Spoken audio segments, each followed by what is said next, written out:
ऐसे की सब होइ छै ताहि संदर्भ में अपने सबके सेहो देखाओ चाहब।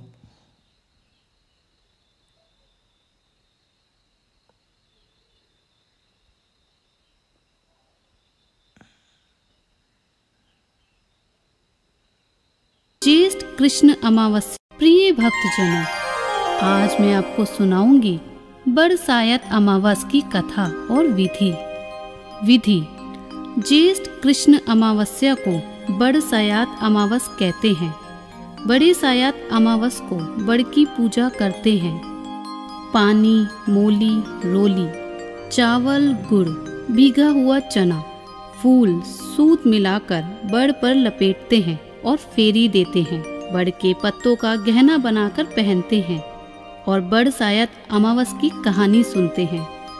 भीगे हुए चनों में रुपए रखकर बायना निकालते हैं। फिर हाथ फेर कर सास के पैर छूकर बायना देते हैं।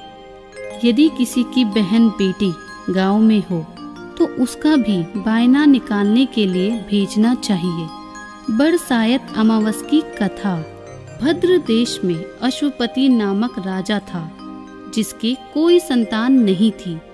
उसने बड़े बड़े पंडितों को बुलाया और कहा, मेरे संतान नहीं है, इसलिए तुम एक ऐसा उपाय करो जिससे मेरी संतान हो जाए। पंडित बोले, भाई, संतान तो तुम्हारे एक पुत्री लिखी है जो 12 वर्ष की आयु में विधवा हो जाएगी। राजा ने कहा, क्या मेरा नाम नहीं रहेगा? बाद में खूब यज्ञ हवन आदि कराए। यज्ञ होम कराने से उसकी स्त्री गर्भवती हो गई तो पंडितों ने उसकी जन्मपत्री देखकर कहा कि जिस दिन ये कन्या 12 वर्ष की होगी उस दिन इसकी विधवा हो जाने का योग है, इसलिए इससे पार्वती जी और बरसावत अमावस्या की पूजा कराना। जब सावित्री बड़ी हुई तो उसका विवाह सत्यवान के साथ कर दिया।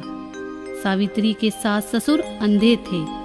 उनकी वह बहुत सेवा करती थी और सत्यवान जंगल से लकड़ी तोड़कर लाया करता था। और सावित्री को पता था कि वह जिस दिन 12 वर्ष की होगी उस दिन उसके पति की मृत्यु हो जाएगी। जिस दिन वह 12 वर्ष की हुई उस दिन वह अपने पति से हाथ जोड़कर बोली, आज मैं भी आपके साथ चलूंगी। सत्यवान बोला, तू मेरे साथ चलेगी तो मेरे अंधे माँ बाप की सेवा कौन करेगा? यदि वे कहेंगे तो तुझे ले चलूंगा। वह अपने सास ससुर के पास गई और जाकर बोली, आप कहें तो मैं आज जंगल देखने चली जाऊं? वे बोले, बहुत अच्छी बात है, चली जा। जंगल में जाकर सावित्री तो लकड़ी तोड़ने लगी और सत्यवान पेड़ की छाया में सो गया। उस पेड़ में सांप रहा करता था। उसने सत्यवान को डस लिया। सावित्री अपने पति को गोदी में लेकर रोने लगी। महादेव और पार्वती जी वहां होकर जा रहे थे। सावित्री ने उनके पैर पकड़ लिए और बोली, मेरे पति को जिंदा कर दो। वे बोले कि आज बरसायत अमावस है, जिसकी तू पूजा करेगी तो तेरा पति जिंदा हो जाएगा। फिर वे खूब प्रेम से बड़ की पूजा करने लगी। बड़ के पत्तों का गहना बनाकर पहना जो हीरे मोती के हो गए। इतने में धर्मराज का दूत आ गया और उसके पति को ले जाने लगा। सावित्री ने उसके पैर पकड़ लिए। धर्मराज बोला कि तू वरदान मांग। सावित्री ने कहा कि मेरे माँ बाप के पुत्र नहीं हैं, वे पुत्रवान हो जाएं।